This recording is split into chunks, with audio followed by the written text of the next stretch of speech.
Bonjour tout le monde, j'espère que vous allez bien. Donc dans cette vidéo, on va parler d'une alternative à Midjourney et DALL-E 2, donc des intelligences artificielles qui permettent de créer des images à partir de texte. Donc on va avoir une alternative open source à ces deux solutions.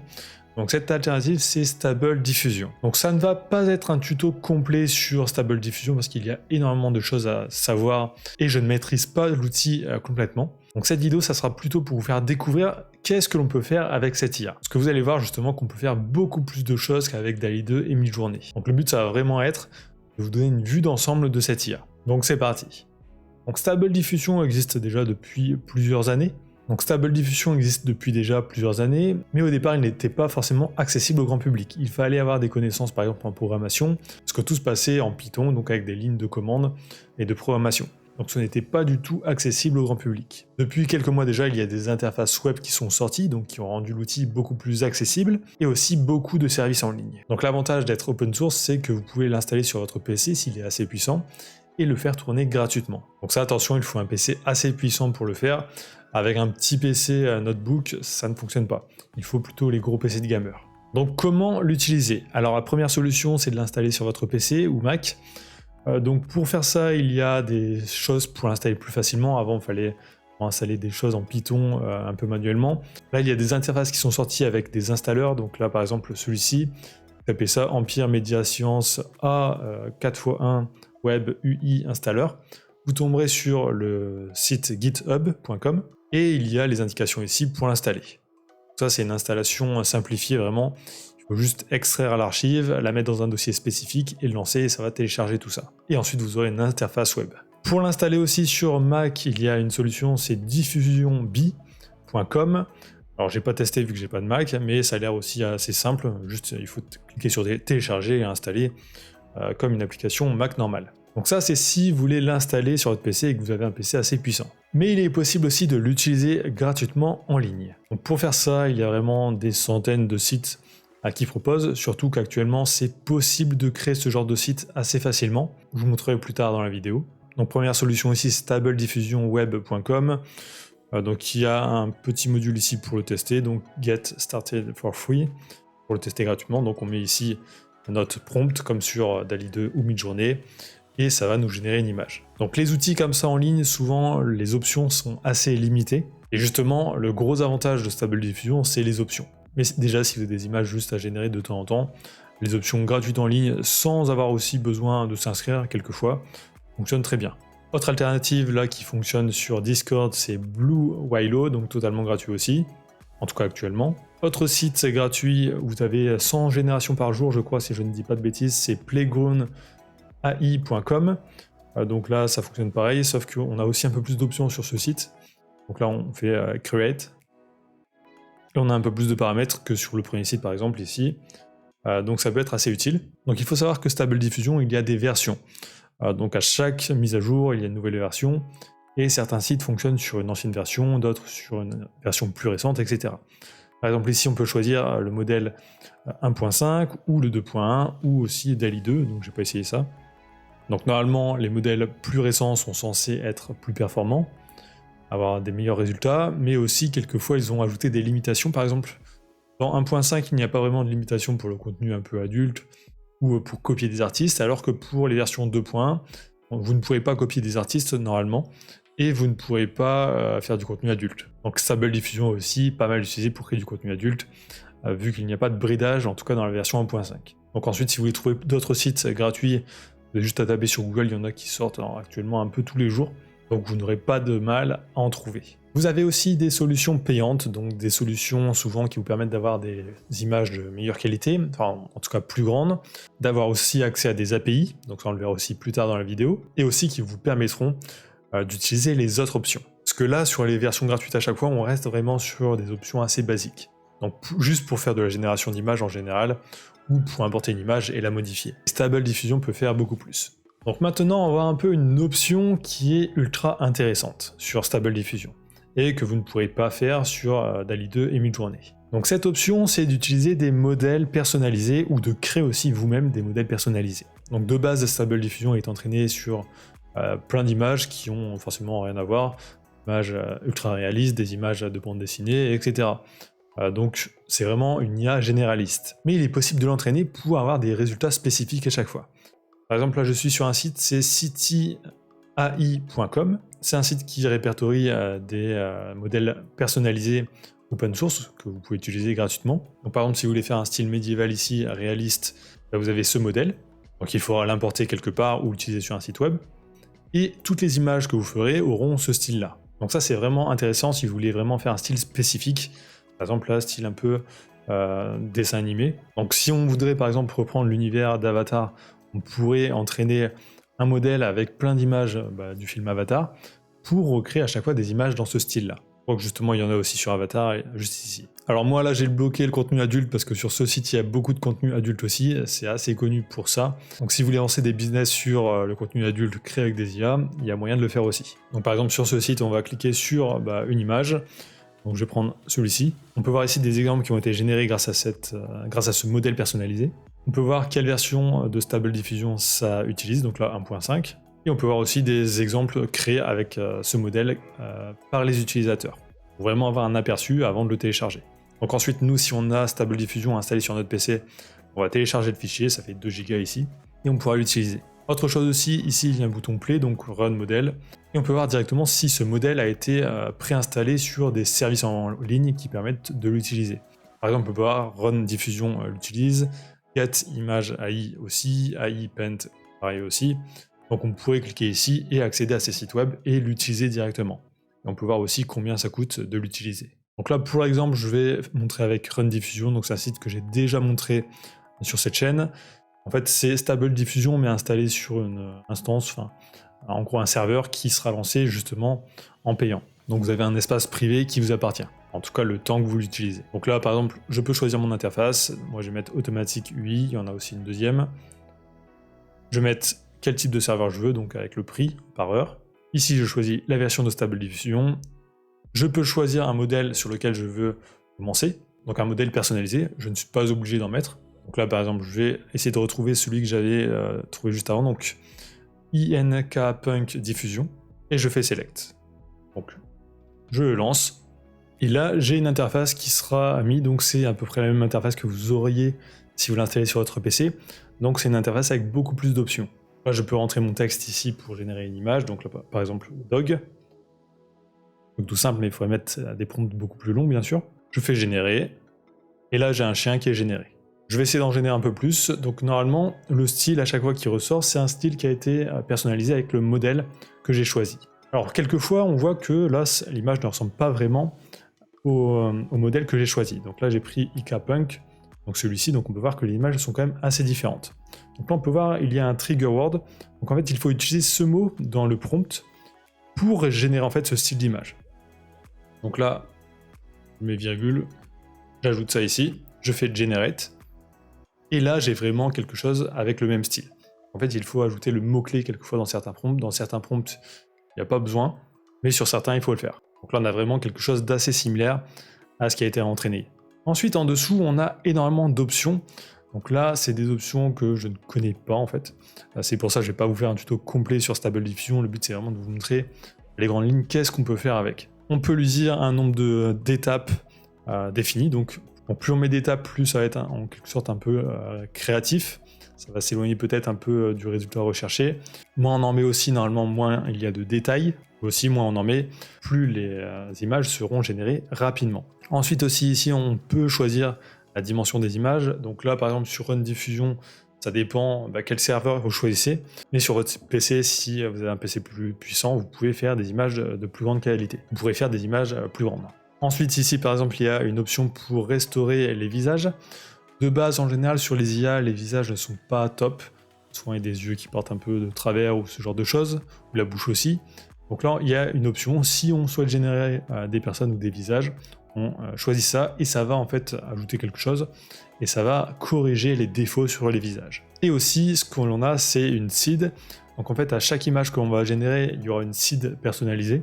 En gros, c'est un peu une signature qui reprend un peu le style de l'image. Et cette seed, si l'image nous convient, on va pouvoir la réutiliser pour essayer d'avoir un style très similaire à l'image précédente. Autre chose ici, quand on génère une image, on peut la sauvegarder directement, donc la sauvegarder sur notre PC. On peut l'envoyer à image to image, donc on était sur text to image, donc générer une image à partir de texte. Image to image, c'est générer une image à partir d'une image, donc créer en quelque sorte une variation. Ensuite, il y a aussi inpaint. Donc inpaint, c'est un peu comme DALL-E 2. Il y a une fonction inpaint, en fait, ça permet de modifier des parties dans une image. Par exemple, là, si le collier ne nous intéresse pas, enfin, qu'il ne nous correspond pas, on peut l'effacer et régénérer seulement cette partie-là. Ou on peut faire aussi send to extra, et là, on aura encore d'autres options. Donc par exemple, ici, on va pouvoir agrandir l'image, donc améliorer la qualité de l'image, recréer des pixels. Donc ça peut être assez utile si on veut directement créer un grand format. Donc on va tester aussi send to inpaint. Donc là, j'ai une petite gomme ici. Je peux effacer par exemple le collier, le médaillon. Ici en dessous, j'ai des paramètres. Et si je souhaite, je fais generate. Et là, normalement, ça va me reprendre exactement la même image avec quelque chose de différent là où j'ai effacé. Donc là, on peut voir l'image est exactement pareille, sauf ici, le collier, enfin le médaillon a un peu disparu. Donc on a modifié cette partie-là. Et bien sûr, on peut ajouter des indications ici pour lui dire quoi ajouter à cet endroit-là. Donc exactement comme sur DALL-E 2. Autre chose aussi assez intéressante, c'est interrogate clip ou interrogate deep brew. En fait, on va pouvoir intégrer une image ici, enfin importer une image, faire interrogate, et ça va nous dire quel style a l'image.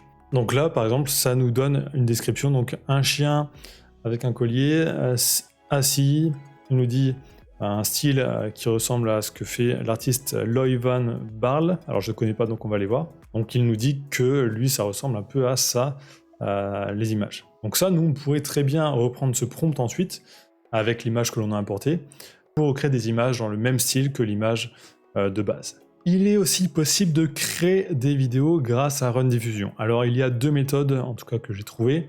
La première, c'est d'utiliser tout simplement le image to image. Donc on va par exemple capturer une vidéo dans la rue ou n'importe quoi, donc filmer comme si on voulait faire une vidéo. Et cette vidéo la séparer en plein d'images, donc récupérer toutes les images de la vidéo.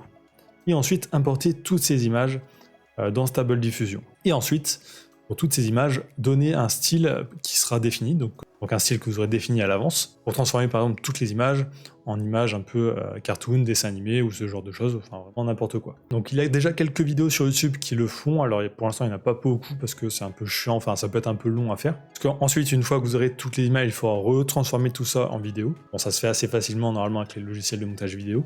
Donc ça, on peut créer des images de cette façon. Autre solution, là, ça va être des forums. Donc des forums, alors il y a pas mal d'options aussi, moi j'ai utilisé vraiment qu'avec quelques options pour tester. Donc en fait on va pouvoir lui dire de zoomer, de faire une rotation sur une image et de changer cette image petit à petit. Vous avez sûrement déjà vu ça sur les réseaux sociaux, ça a fait un peu de buzz. Donc là on va changer ici les transitions, les rotations, les zooms, etc. Et on va lui dire aussi un scénario un peu. Donc là par exemple ici on va lui dire au départ tu vas être dans la campagne, il y a ça qui va être affiché, par exemple ici des bananes, un cocotier, un durian, donc un fruit, etc. Donc on peut lui dire étape par étape, à telle ou telle seconde, qu'est-ce qui sera affiché à l'écran. Alors ça prend un peu plus de temps à générer quand même. Donc ça, c'est un exemple de vidéo que vous pourrez générer. Moi, j'ai fait un petit exemple là comme ça, sans vraiment modifier les réglages. Donc je lui ai dit de mettre un couple, ensuite que ce couple prenne un taxi, donc là on peut le voir dans le taxi, ensuite qu'il aille manger dans un marché. Donc on peut voir un peu de nourriture. Alors là, c'est pas du tout parfait parce que c'est pas du tout travaillé. C'est la première fois que je l'utilisais. Ça, c'est avec le prompt de base mis dans Run Diffusion. Donc on peut voir, ça a mis le paysage comme c'était défini. Ensuite, les bananes, noix de coco et le durian. Donc ça peut être assez intéressant pour raconter des histoires. Alors il y a quelques clips de musique qui l'utilisent déjà pour leurs vidéos. Mais ça pourrait être assez intéressant de vraiment raconter des histoires avec ça. À créer tout un scénario. Par exemple, avec une personne qui fait une randonnée, ensuite qui tombe d'une falaise, je sais pas, qui lui arrive plein de choses. Donc ça, on pourrait le faire. Mais ça demande forcément du travail pour créer tout ça. Ça, c'est une option assez intéressante qui n'est pas forcément évidente à utiliser pour l'instant, mais il y a pas mal de services en ligne et sites qui vont le proposer sûrement dans les mois qui suivent, parce qu'on peut faire vraiment des choses assez intéressantes. Donc là, il y a la possibilité aussi d'entraîner des modèles. Alors, je sais pas si on peut l'entraîner directement là dans le menu train, ou s'il faut faire autre chose. Ça, j'ai encore jamais essayé. Et il y a encore d'autres options où je ne sais pas encore à quoi ça correspond. Donc il va falloir vraiment que je me forme à fond dessus. Et si vraiment j'arrive à me former à fond dessus et que je le maîtrise assez bien, peut-être que je l'ajouterai aussi dans la formation sur DALL-E 2. Maintenant, on va voir aussi une autre option, donc là c'est Dreamboot. Alors ce n'est pas accessible je crois dans Run Diffusion, c'est avec un module un peu différent. C'est une option qui a fait un peu le buzz parce qu'il y a des outils en ligne qui sont sortis justement pour l'utiliser. Mais par exemple l'entraîner avec votre visage ou un objet. Par exemple, vous allez vous prendre en photo, faire par exemple une vingtaine ou trentaine de photos de vous. Vous allez demander à l'IA de s'entraîner elle-même avec ces photos pour créer un modèle personnalisé. Donc, il y a pas mal de services en ligne qui permettent de le faire, il suffit d'importer ces photos et ça vous donne le modèle. Et ensuite, vous pourrez vous mettre dans plein de situations différentes. Donc là, par exemple, une fois que vous avez entraîné, vous pouvez lui demander de vous créer dans l'espace, sur une plage ou n'importe où. Donc par exemple, ça peut être assez intéressant pour les influenceurs. Ils veulent se mettre dans des endroits où ils n'ont jamais été, par exemple en Asie, dans un club, sur une plage spécifique. Ils peuvent générer vraiment un contenu assez réaliste, ou alors quelque chose de vraiment digital, donc pas du tout réaliste, vraiment avec leur visage. Donc là, il y a quelques exemples ici. Autre chose pour lequel ça pourrait être utilisé, c'est pour les produits. Par exemple, là, on a Dreamboot qui a été entraîné avec une gourde. Par exemple, si vous avez un produit à vendre, ça peut être une gourde ou vraiment n'importe quoi, vous prenez plein de photos de ce produit et vous pouvez le mettre en situation. Donc là, par exemple, vous pouvez le mettre en situation forêt, sur une plage, dans une ville à New York, dans un café spécifique. Donc vous pouvez faire croire en quelque sorte aux gens que des personnes l'ont acheté et l'utilisent dans le monde entier, un espace de coworking. Donc ça peut vraiment être pas mal pour ce genre de choses, donc pour créer en quelque sorte de la preuve sociale. Donc ici aussi avec des produits, donc par exemple un manteau où on va changer le modèle à chaque fois, c'est des modèles, là, des photos qui n'ont jamais été prises, mais du coup ça reprend à chaque fois le manteau dans les situations que l'on aura décidé. On peut faire ça avec des personnes, des animaux aussi, pour mettre un animal en situation n'importe où, etc. Donc je pense que vous avez compris le principe. Donc là par exemple on a un site qui le propose, donc vous mettez des photos de vous et ensuite ça peut vous créer plein d'images qui n'existent pas de vous dans n'importe quelle situation. Et on peut aussi l'utiliser via API. Donc ça, il y a pas mal de personnes aussi qui l'utilisent par exemple pour les miniatures YouTube actuellement. Donc pour aussi créer les miniatures YouTube, c'est plutôt pas mal parce qu'on peut lui dire de vraiment se mettre dans des situations spécifiques et aussi, pourquoi pas, avec une expression spécifique. Donc triste, surpris, etc. Donc le genre de choses qu'on voit sur une miniature. Ensuite, dernière chose un peu que l'on va voir, c'est les sites qui permettent d'intégrer ça avec des API. Donc il y en a deux que je vous ai sélectionnés parce que les tarifs sont assez bons. C'est Hugging Face et aussi Replicate. Donc ici, vous aurez des modèles de Stable Diffusion ou aussi d'autres IA que vous pourrez utiliser via des API. Donc vous pourrez utiliser par exemple via Browser Automation Studio ou vraiment n'importe quel service. Ou aussi, grâce à ça, vous pourrez créer des versions de Stable Diffusion en ligne. Donc votre propre plateforme Stable Diffusion et par exemple revendre les services. Donc je vais vous expliquer ça aussi un peu plus tard. Donc ici vous aurez plein d'IA, vous aurez là par exemple sur Stable Diffusion on peut cliquer ici, on a la documentation sur l'API et on peut l'intégrer où on veut. Et aussi ce que l'on peut faire c'est importer nos propres modèles personnalisés. Alors peut-être pas sur les deux sites, sur un des deux oui on peut le faire. Donc vous importez vos modèles personnalisés et vous pourrez les intégrer sur une API donc pour vraiment avoir quelque chose d'unique. Par exemple, si vous voulez revendre des services de création d'images faits via Stable Diffusion en ligne, donc créer votre propre plateforme, vous pouvez mettre des modèles personnalisés que seul vous proposerez. Ou aussi ici, on peut voir qu'il y a aussi un module Dreamboot pour entraîner IA avec votre visage ou un produit. Vous pourrez le faire directement aussi via l'API. Ça, c'est pour une utilisation un peu plus avancée, mais ça peut être assez intéressant. Et justement, sur YouTube, vous avez pas mal de vidéos qui vous apprennent à créer des plateformes avec Stable Diffusion pour revendre vos services derrière, avec la plateforme souvent Bubble, et l'intégrer avec l'API par exemple de Replicate. Donc ça je crois qu'il n'y a pas de tuto en français, mais si vous maîtrisez un peu l'anglais, vous pouvez créer votre propre plateforme et vendre vos services en suivant ces tutos. Donc ça peut être aussi une idée de business, surtout si vous ajoutez des petites options supplémentaires aux concurrents. Donc il y a aussi sûrement énormément d'autres choses que l'on peut faire avec Stable Diffusion. Moi je découvre, c'est vraiment encore le départ. Ça prend énormément de temps de se former dessus. Il y a beaucoup plus d'options que sur DALL-E 2 et Midjourney. Donc c'était vraiment un premier aperçu. J'irai peut-être plus loin dans d'autres vidéos. Donc si cette vidéo vous a plu, tapez Stable Diffusion dans les commentaires. Ça me permet de voir si les gens regardent bien jusqu'au bout les vidéos et ça m'aide aussi énormément pour le référencement. Aussi sous cette vidéo, vous pouvez retrouver le lien du Telegram, donc c'est un Telegram où j'échange, je partage quelques idées, il y a aussi pas mal de personnes de la communauté qui partagent par exemple des IA, des automatisations, etc. Donc si ça vous intéresse, c'est totalement gratuit, c'est dans la description. Donc merci d'avoir regardé jusqu'ici, n'oubliez pas de liker, commenter, de vous abonner, et je vous dis à très bientôt.